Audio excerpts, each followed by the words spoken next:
Hello class 9. Let's continue our exercise 2.5 with the question number 5. Question number 5 says factorize. The first question is this. If you see this question and this identity, this is the identity which we will use here. So we have to compare each of the question in this question number 5 with this identity. जितने भी questions इस question number 5 में हैं सबको इससे compare करना होगा. So let's start. इन सब में ध्यान से देखो फर्स्ट टर्म को. सी द फर्स्ट टर्म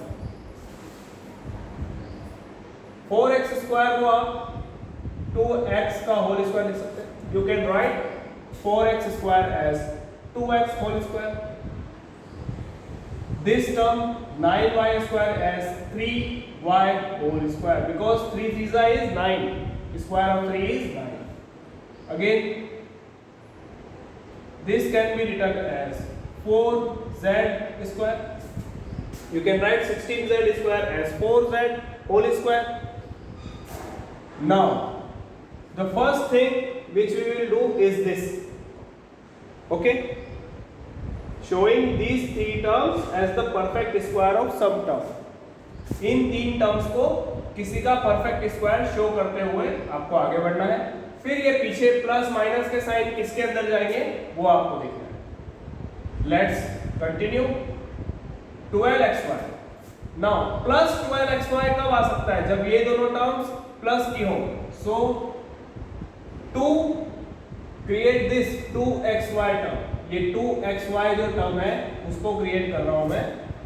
यहाँ पे xy तो है ही, xy तो है ही, तो 2xy यहाँ पे क्या हो जाएगा 2 into 2x into 3y. Now do the opposite operation. 2 into 2 is 4 and 4 into 3 is 12. So this is 12 only. Okay, आ गया ना कुछ पिछली वाली टर्म. अब ये मतलब करेक्ट हो गया. अब ये साइन किसका आ रहा है? माइनस का. लेकिन यहाँ पे तो प्लस का आ रहा है. This is always plus. तो यहाँ पे भी आप प्लस का साइन ही लगाएंगे और चेक करेंगे कि साइन कहाँ डाल सकते हैं. ठीक है. अब एक टर्म कौन सी है बताओ. एक yz वाली टर्म यहाँ पे क्या है? y. यहाँ पे है 3y और यहाँ पे क्या है 4z है ना. अभी के लिए माइनस साइन छोड़ दो. पिछली वाली टर्म भी माइनस की है उसमें देखो 2 लास्ट में क्या है 2 को बाहर निकाला तो बचा 8 और 8 को कैसे लिख सकते हो 2 into 4. तो मैं इसको ऐसे लिख सकता हूं ना. ठीक है. लेकिन साइन आपके क्या चाहिए? माइनस के साइन. कब आएंगे वो? ध्यान से देखो यहां पे एंड यहां पे what is common? z is common. That means the z term is negative. z की जो टर्म है वो क्या होगी? नेगेटिव होगी. इसलिए यहां पे दोनों में माइनस माइनस साइन लगाया और यहां पे भी माइनस साइन लगाया. Square of negative term is positive. इसका स्क्वायर क्या हो जाएगा? प्लस में ही आएगा. नेगेटिव है उसके बाद भी स्क्वायर क्या आता है? प्लस में आएगा. So by comparing this to we can say 2x plus 3y minus 4z whole square. This is the answer. You have to very careful. You have to be very careful here. यहाँ पे जो minus के science लगाए वहां पे आपको careful रहना है. Let's see another question.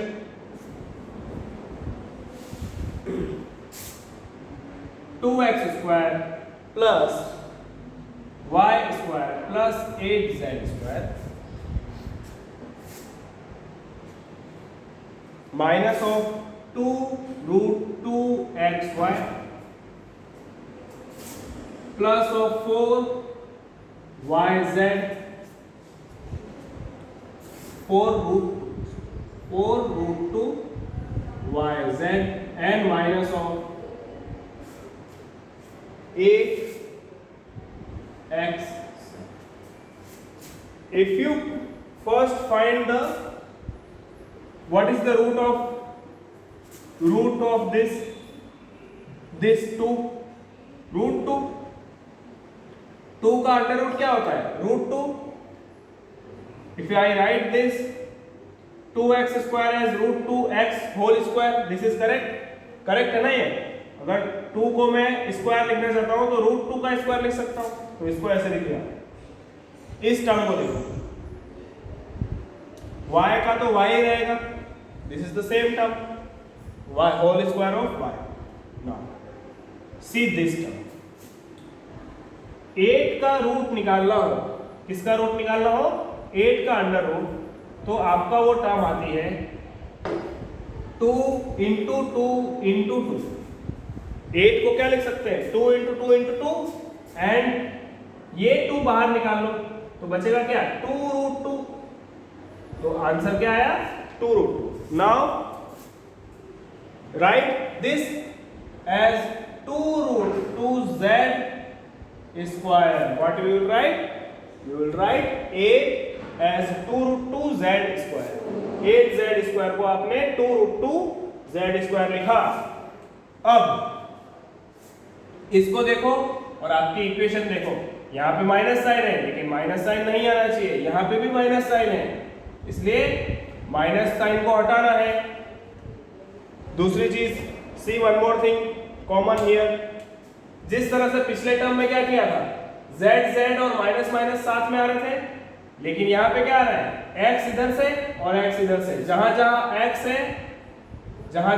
x है वहां माइनस साइन है. दैट मीन्स जो x की टर्म है वो नेगेटिव होगी. जहां माइनस x आ रहा है वहां पे ही माइनस का साइन है. That means this term of x is negative. तो इस टर्म को नेगेटिव बना दो. यहाँ पे प्लस साइन लिखिए, 2 लिखिए, माइनस ऑफ रूट 2 लिखिए, x लिखिए, और y तो y ही है तो y लिखिए. So this will be the term. ठीक है. नाउ इस टर्म को करो, ब्रेक करो. कैसे करोगे? Plus of 2 into y. y तो सिंगल टर्म है इसलिए y लिख दिया, और साथ में मल्टीप्लाई में लिख दिया 2 रूट 2z, है ना? 2 2 जा 4 z y y z, एक ही बात है. तो 2 2 जा 2 4 जा एंड रूट 2 4 रूट 2. अब ये माइनस साइन फिर से आया, प्लस साइन लिखो, 2 लिखो, क्योंकि सभी टर्म्स में क्या है? 2 बचेगा. क्या? 4 बचेगा. Minus of root 2 x into 2 root 2 z. अब इससे 8 आता है कि नहीं वो देखो. Root 2 into root 2 is root 2 into root 2 is 2. तो ये और ये मिलके क्या हो गया? 2 हो गया. ये 2 और ये 2 मिलके 2 इंटू दिस 2 एंड दिस 2, ये वाला 2 और ये वाला 2 मिलके क्या हो गया? 4. और 4 इंटू 2 इज इक्वल्स टू 8. इसलिए आपकी ये जो टर्म है उसमें 8 आ गया. यहाँ पे साइन नेगेटिव है, देखो यहाँ पे x का साइन नेगेटिव है, इसलिए पूरे में क्या आया? What is the sign? Minus. ठीक है. Now further you can write this whole term as root minus of root 2x plus of y plus of 2 root 2 z whole square. So this will be the factorization using this equation. Okay, I think you have understood your question. Thank you very much. We will do question number 6 in the next video.